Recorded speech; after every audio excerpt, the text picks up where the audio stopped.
मान्सूनपूर्व पावसासह जोरदार वाऱ्याचा फटका मासेमारी व्यवसायाला बसलाय। अशातच कोकणात खोल समुद्रात मासेमारीसाठी गेलेल्या मच्छीमार नौका परत किनाऱ्यावर दाखल झाल्यात।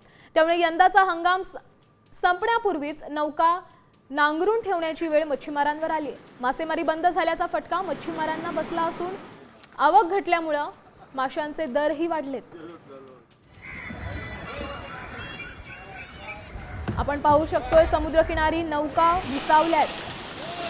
कोकणातली मासेमारी ही बंद करण्यात आली। याचा फटका मच्छीमारांना बसू शकतोय।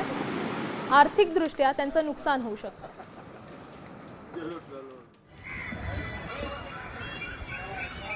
बातमी कोकणातून आहे। कोकणातली मासेमारी ही काही काळासाठी बंद करण्यात आली। अवकाळीचा फटका हा मच्छीमारांना देखील बसलाय।